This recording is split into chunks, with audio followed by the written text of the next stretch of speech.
Hello বন্ধুরা, শুভ দুপুর সবাইকে। তোমরা সবাই কেমন আছো? আমি খুব ভালো আছি। তো আজকে কলেজে গিয়েই আমার বান্ধবীরা কুল নিয়ে এসেছিলো, তাদের বাড়ির ওখানে হয়েছিল। তো কুল গাছ থেকে কুল পেড়ে নিয়ে এসছে। দেন আমি কী করছি, চিকের মধ্যে আমাদের যে ক্লাসরুমে যে জানালা ওখানে রোদে দিয়েছিলাম আর কুল খাচ্ছিলাম। ওরা কেউ খাচ্ছিল না, ওরা পরে খাবে বলে রাখছিল না, আমি একটা একটা করে নিচ্ছি আর খাচ্ছিলাম। দেন কুল খাওয়ার পর আমরা ক্লাসে ম্যাম ছিল না তখন খেয়েছি। দেন টিফিনের টাইমে আমরা টিফিন করছিলাম, আমরা পরোটা আর চপ, মুড়ি, চানাচুর, দেন যে ছোলা সেদ্ধ করে পেঁয়াজ লঙ্কা দিয়ে ভেজে নিয়ে এসেছিলো, ওগুলোই খাচ্ছিলাম। দেন ওগুলো খাওয়ার পর আমরা সবাই মিলে ভাগাভাগি করে আমার বান্ধবীরা খেয়ে দেন কী করেছি, কুলটা আমরা একটু ম্যামেদের কাছ থেকে নুন চেয়ে নিয়ে এসে কুল খেয়েছিলাম।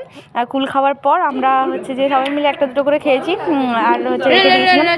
তারপরে আমরা চলে গেছিলাম কলেজের বাউন্ডারিতে দেখলাম দুটো রাজহাঁস বসে আছে, বেশ বড় বড়, কিন্তু বেশ দেখতেও সুন্দর লাগছিলো। দেন আমরা চলে গেছিলাম, আমরা সব বান্ধবীরা মিলে একটু ওখানে আজকে খেলা হচ্ছিলো, তো আমরা ওটাই মাঠে গেছিলাম একটু দেখতে কী হচ্ছিলো। তো আমরা এই 6-7 জন বান্ধবী মিলে গেছিলাম, আর কিছুজন তার আগে এসেছিলো। দেন না, তারপর আবার ঘুরে চলে গেছে, আর আমরা বেরিয়েছি খেটে দিয়ে ওদের পরে। আমরা ঘুরে আমাদের কলেজের ভেতরটাতে এরকমই অনেক ফুল হয়েছে, খুব সুন্দর, বাগানটা সাজানো। দেন চলে গেছিলাম মটরশুঁটির বাগানে, সেখানে মটরশুঁটি ছিঁড়েছি, অনেকগুলো লুকিয়ে লুকিয়ে খেয়েছি সবাই মিলে।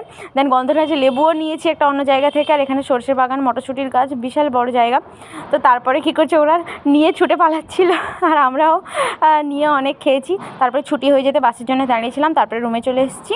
তো কেমন হয়েছে প্লিজ ভিডিওটা কমেন্টে জানাবেন, ভালো লাগলে অবশ্যই সাবস্ক্রাইব করে পাশে থাকবেন। টাটা।